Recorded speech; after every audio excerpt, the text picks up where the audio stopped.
selamat tahun baru. Tuhan berkati. Lose, sekarang kita mau ngapain sih? Kita mau ibadah online Lose. Oh, kita mau sekolah minggu, kita sapa dulu Ya, adik-adik kita yuk. boleh. Hai adik-adik, selamat hari Minggu. Selamat tahun baru. Tuhan Yesus memberkati. Adik-adik kangen gak sih sama Lose? Kangen gak Lose Mary sama adik-adik? Kangen dong, kita kan udah lama nggak ketemu, apalagi pandemi COVID gini Lose. Iya Ya, kita ketemu cuma di online aja. Betul. Padahal kita sudah tahun 2021. Betul. Aduh, Lose pengen banget kita bisa ibadah secara onsite. Tapi ya keadaannya belum memungkinkan ya adik-adik Iya. ya. Tetap sabar, Semangat. tetap semangat, kita tetap ibadah lewat online. Sebelum ibadah adik-adik sudah mandi semuanya? Sudah Yo, berbaju sudah yang mandi rapi? belum? Sudah pakai baju yang rapi belum? Pasti sudah ya.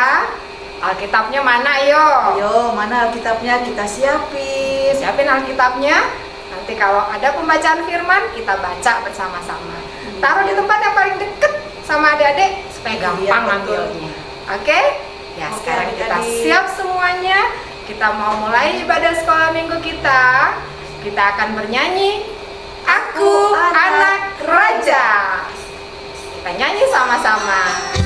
Adik-adik ikutin Lose ya.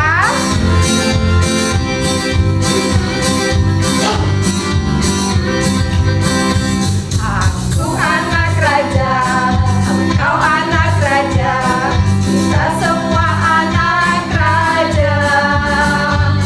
Aku anak raja, engkau anak raja, kita semua anak raja. Haleluya, puji Tuhan, haleluya, puji Tuhan, haleluya, puji Tuhan, haleluya. Haleluya, puji Tuhan, haleluya, puji Tuhan, haleluya, puji Tuhan, haleluya. Kita nyanyi sekali lagi, ya, semangat Lose ya. Oke, tetap ikutin gerakan Lose ya. Aku anak raja, engkau anak raja, kita semua anak raja. Aku anak raja, engkau anak raja, kita semua anak raja.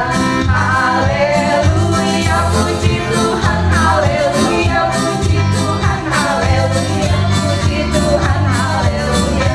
Haleluya, puji Tuhan, haleluya, puji Tuhan, haleluya, puji Tuhan, haleluya.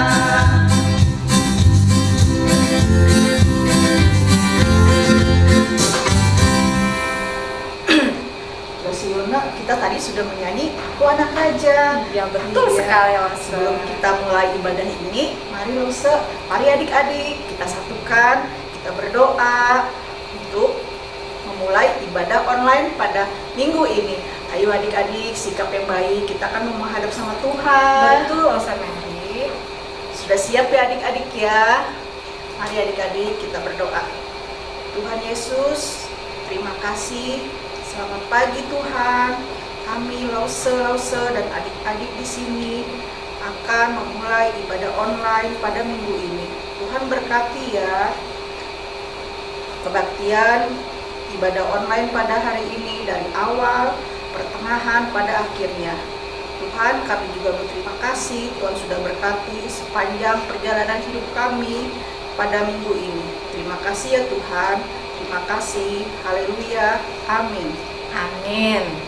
Adik-adik, sebelum kita mendengar firman Tuhan, kita akan bernyanyi bersama-sama Alkitab buku terindah. Nyanyi ikutin Lose, berdiri Ayo adik-adik, kita berdiri, kita bernyanyi sama-sama. Yang semangat ya adik-adik. Hai kawan, tahukah kamu ada buku yang indah dan menakjubkan, buku yang berisi kebenaran, Alkitab itulah namanya. Alkitab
Shalom adik-adik semua. Sebelum kita mulai firman Tuhan kita hari ini, mari kita sama-sama berdoa ya. Bapa kami yang di surga, kami sungguh mengucap syukur atas waktu yang telah Engkau berikan pada hari ini. Tuhan Yesus, sekarang kami mau belajar firman-Mu, kami mau melanjutkan firman yang telah Engkau ajarkan kami di minggu lalu. Bapa, kiranya Engkau yang memberkati kami, Engkau yang buka hati dan pikiran kami mau sungguh-sungguh belajar firman-Mu. Kami mau menjadi anak-anak yang berkenan kepadamu. Terima kasih Tuhan Yesus, kirimkanlah Roh Kudus-Mu untuk menyertai kami. Di dalam nama-Mu kami sudah berdoa dan mengucap syukur. Amin. Adik-adik, ingat gak cerita firman Tuhan yang dibawakan oleh Lasse Dorcas minggu lalu? Siapa hayo raja pertama bangsa Israel? Ya, benar sekali. Jawabannya adalah Raja Saul. Nah, apa ya yang terjadi pada Raja Saul di cerita firman Tuhan minggu lalu? Setelah diangkat menjadi raja selama beberapa saat, tiba-tiba Allah menolak dia sebagai raja. Wah, kenapa ya? Lalu, apa dong yang terjadi pada bangsa Israel setelahnya? Mau tahu kelanjutan ceritanya? Yuk, sebelumnya kita flashback sedikit cerita firman Tuhan minggu lalu. Raja Saul melakukan sebuah kesalahan. Ketika Allah memerintahkan Saul untuk menyerang orang Amalek yang jahat dan membinasakan seluruh penduduk dan ternaknya, apa yang Saul lakukan? Ia tidak membinasakan seluruhnya. Memang banyak orang Amalek yang dibunuhnya, tetapi ia menangkap Raja Amalek hidup-hidup dan tidak membinasakannya seperti yang Allah perintahkan. Ia juga mengambil kambing domba dan lembu-lembu terbaik dengan alasan untuk dipersembahkan kepada Allah. Padahal Allah menyuruhnya untuk tidak menyisakan siapapun dan apapun dari bangsa Amalek. Saul melakukan segala sesuatu dengan caranya sendiri, bukan dengan cara Allah. Akibat dari perbuatannya, Allah menyuruh Nabi Samuel untuk menyampaikan pesan bahwa Allah menolak dia dan keturunannya menjadi Raja Israel. Yuk kita buka 1 Samuel 15 ayat 18-19 dan ayat 26-28. 1 Samuel 15 ayat 18-19. Tuhan telah menyuruh engkau pergi dengan pesan, pergilah, tumpaslah orang-orang berdosa itu, yakni orang Amalek. Berperanglah melawan mereka, sampai engkau membinaskan mereka. Mengapa engkau tidak mendengarkan suara Tuhan? Mengapa engkau mengambil jarahan dan melakukan apa yang jahat di mata Tuhan? Dilanjutkan dengan ayat 26-28. Tetapi jawab Samuel kepada Saul, aku tidak akan kembali bersama-sama dengan engkau, sebab engkau telah menolak firman Tuhan. Sebab itu Tuhan telah menolak engkau sebagai raja atas Israel. Ketika Samuel berpaling hendak pergi, maka Saul memegang punca jubah Samuel, tetapi terkoyak. Kemudian berkatalah Samuel kepadanya, Tuhan telah menggoyahkan daripadamu jabatan raja atas Israel pada hari ini dan telah memberikannya kepada orang lain yang lebih baik daripadamu. Demikianlah pembacaan firman Tuhan. Lalu, bagaimana dengan bangsa Israel? Allah sudah menyusun rencana selanjutnya. Allah meminta Samuel untuk pergi ke Bethlehem, ke rumah Isai, untuk mengurapi raja berikutnya yang telah dipilih Allah. Apakah kalian tahu siapa dia? Awalnya Samuel berpikir bahwa anak tertua Isai yaitu Eliab yang besar dan gagah adalah raja baru itu. Tetapi ternyata Samuel salah. Lalu ia berpikir, mungkin anak kedua Isai. Tetapi ternyata bukan juga. Isai menyuruh ketujuh anaknya lewat di depan Samuel. Tetapi ternyata semuanya tidak dipilih Allah. Mari kita baca Alkitab kita dari 1 Samuel 16 ayat 6-7. 1 Samuel 16 ayat 6-7. Ketika mereka itu masuk, dan Samuel melihat Eliab, lalu pikirnya, sungguh di hadapan Tuhan sekarang berdiri yang diurapinya. Tetapi berfirmanlah Tuhan kepada Samuel, janganlah pandang parasnya atau perawakan yang tinggi, sebab aku telah menolaknya. Bukan yang dilihat manusia yang dilihat Allah. Manusia melihat apa yang di depan mata, tetapi Tuhan melihat hati. Demikianlah pembacaan firman Tuhan. Ternyata Isai masih memiliki satu anak lagi, yaitu si bungsu Daud. Ketika Samuel melihatnya, berkatalah Allah bahwa Daudlah raja selanjutnya yang akan menggantikan Saul. Samuel langsung mengurapi Daud di tengah-tengah saudara-saudaranya. Walaupun sudah diurapi Allah, tetapi Daud tidak langsung menjadi raja pada saat itu juga. Banyak hal yang terjadi sebelum Daud benar-benar resmi menjadi raja loh. Salah satunya adalah ketika Daud bekerja sebagai pemain kecapi bagi Saul. Saat itu Saul sering diganggu oleh roh jahat, maka Daud memainkan kecapi untuk menenangkan jiwa Saul dan menolongnya merasa lebih baik. Karena hal itu, Saul sangat mengasihi Daud dan memintanya menjadi pelayan baginya.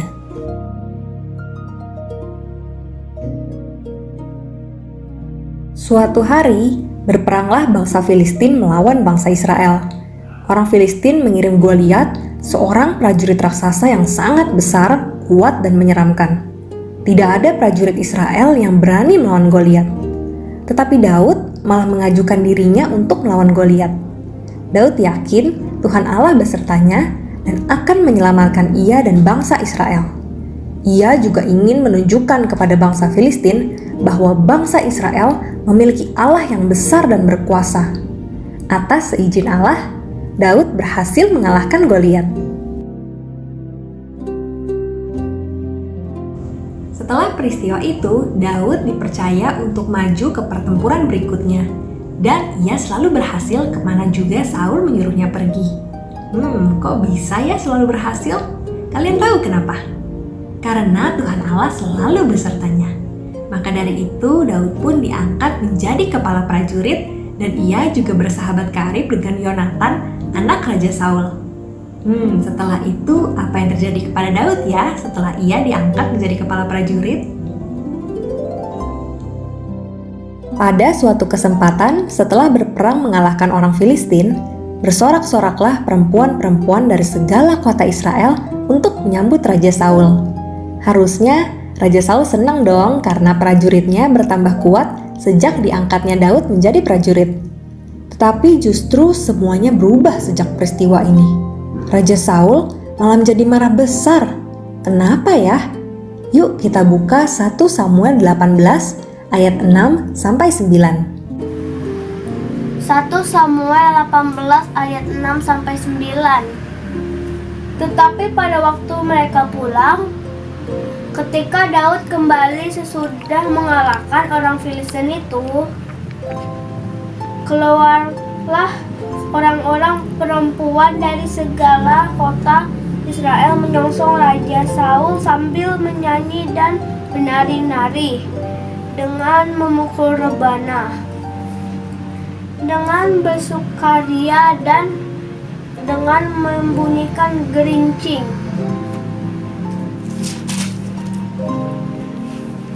Dan perempuan yang menari-nari itu menyanyi berbalas-balasan, katanya, Saul mengalahkan beribu-ribu musuh, tetapi Daud mengalahkan berlaksa-laksa.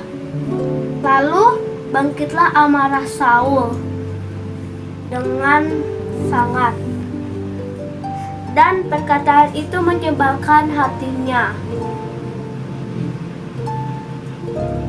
Sebab pikirnya, kepada Daud diperhitungkan mereka berlaksa-laksa, tetapi kepadaku diperhitungkannya beribu-ribu. Akhir-akhirnya jabatan raja itu pun jatuh kepadanya. Sejak hari itu maka Saul selalu mendengki Daud. Demikian firman Tuhan.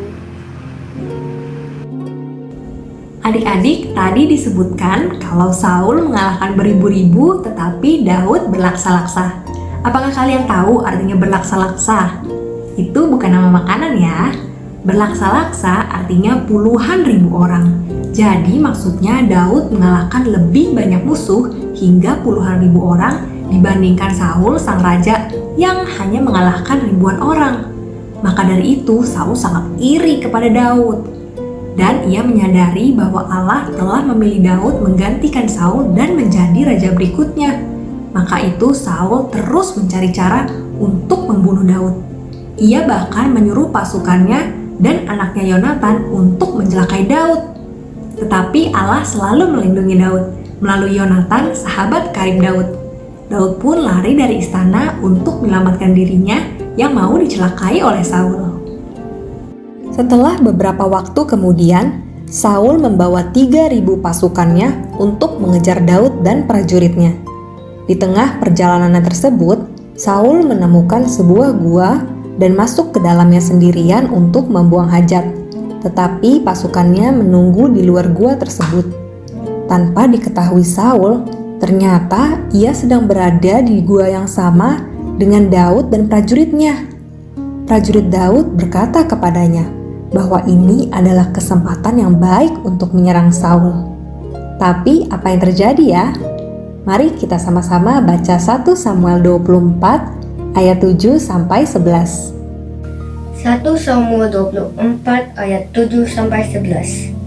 Lalu berkatalah ia kepada orang-orangnya, "Dijauhkan Tuhanlah kiranya daripadaku untuk melakukan hal yang demikian kepada tuanku, kepada orang yang diurapi Tuhan, yakni menjamah dia, sebab dialah orang yang diurapi Tuhan." Dan Daud mencegah orang-orangnya dengan perkataan itu.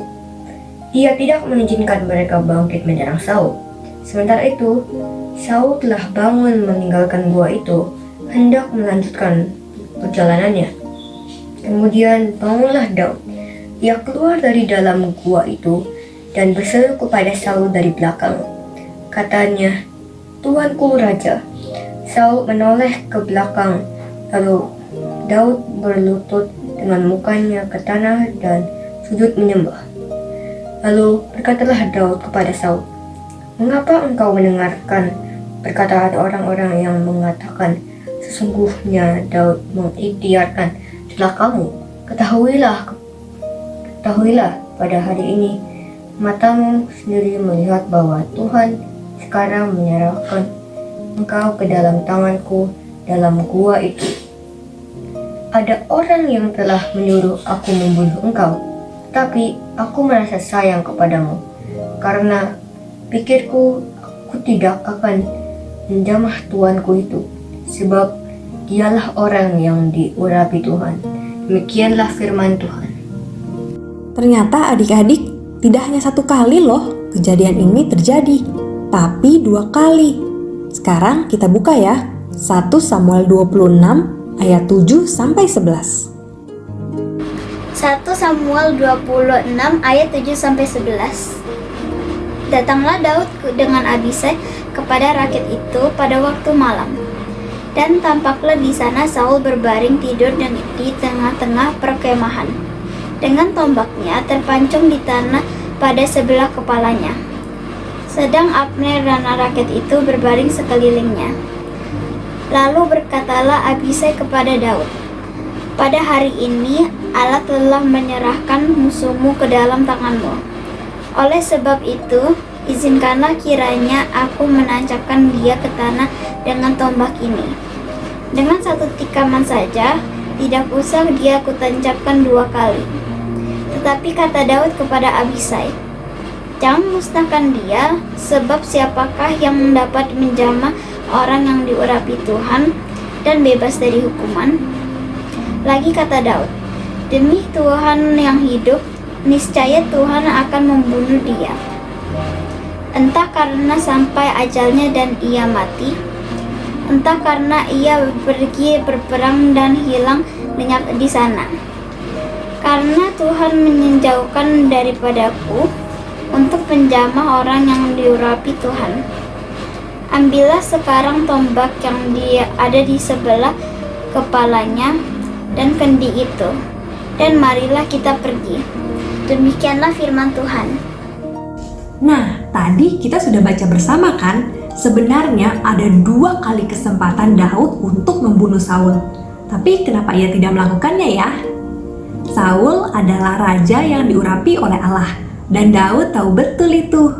Daud pun yakin ketika Allah berjanji untuk menjadikannya sebagai raja, Allah akan menepati janjinya sesuai dengan cara dan waktu yang Allah tentukan, bukan melalui jalan pintas.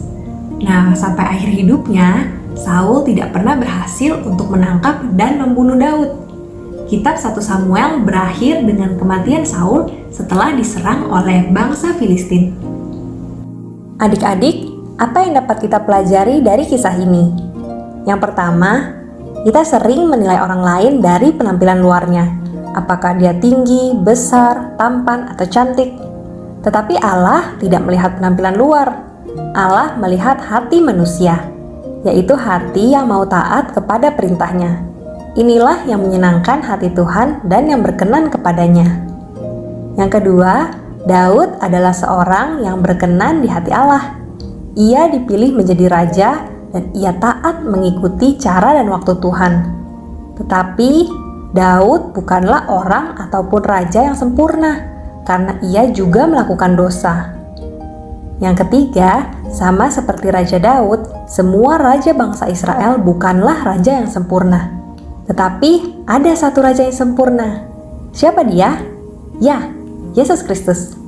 Yesus juga berkomitmen dan taat melakukan kehendak Bapanya, sesuai dengan cara yang Allah sudah tentukan. Bedanya, ia tidak pernah berbuat dosa sama sekali.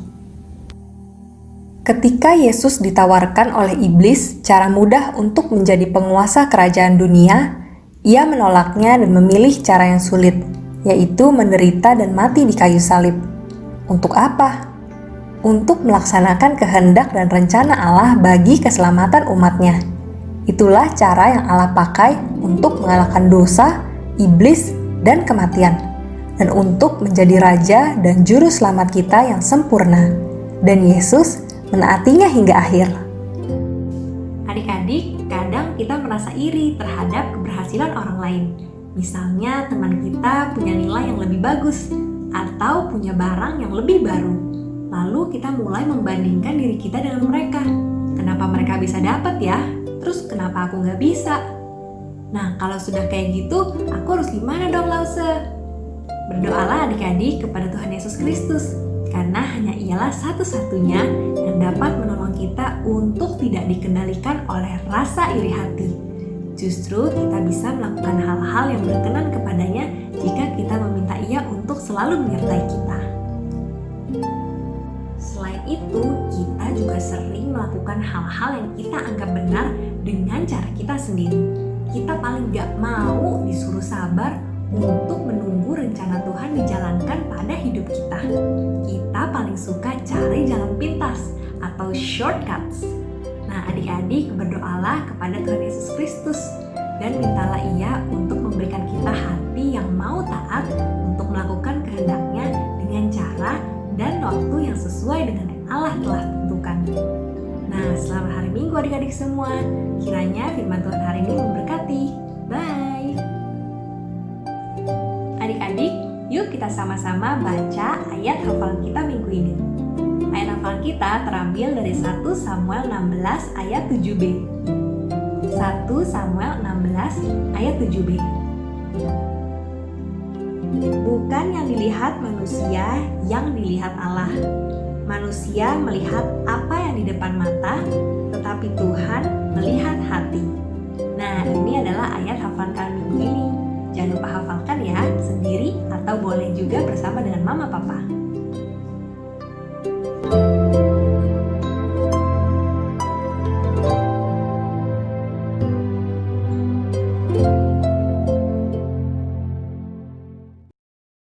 Terima kasih Lause Stefani atas firman-Nya.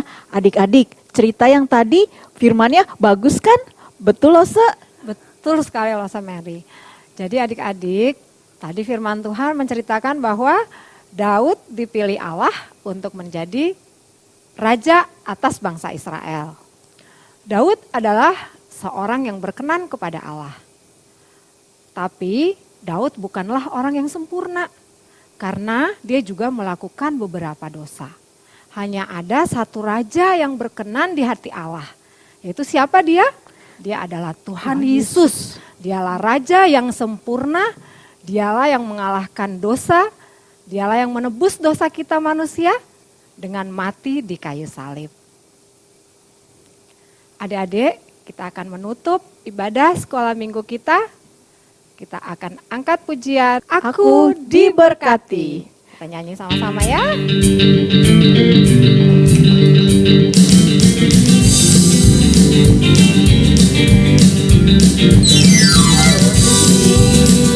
Berkati sepanjang hidupku diberkati.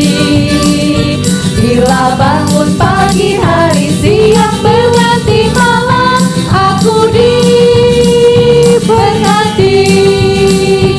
Aku diberkati sepanjang hidupku diberkati. Bila bangun pagi hari siang berganti malam, aku diberkati. Aku diberkati sepanjang hidupku diberkati. Bila bangun pagi hari siang berganti malam, aku diberkati. Aku diberkati. Aku diberkati.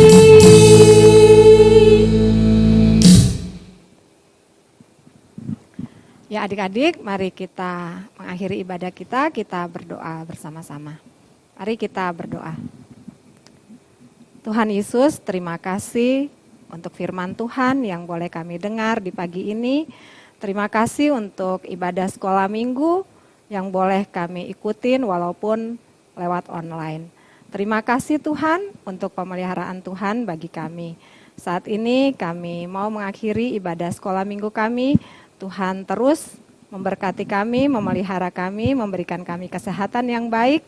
Sehingga dalam minggu ke depan Tuhan kami boleh tetap sehat, kami boleh tetap diberkati Tuhan untuk kembali bersekolah minggu di hari Minggu mendatang. Dalam nama Tuhan Yesus kami berdoa. Amin. Bapa, terima kasih. Bapa, terima kasih. Bapa di dalam surga, puji terima kasih.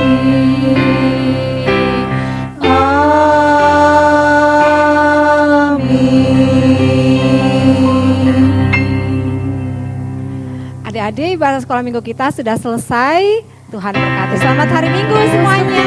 Sampai jumpa minggu depan. Bye-bye adik-adik. Bye-bye. Tuhan berkati. Tuhan berkati.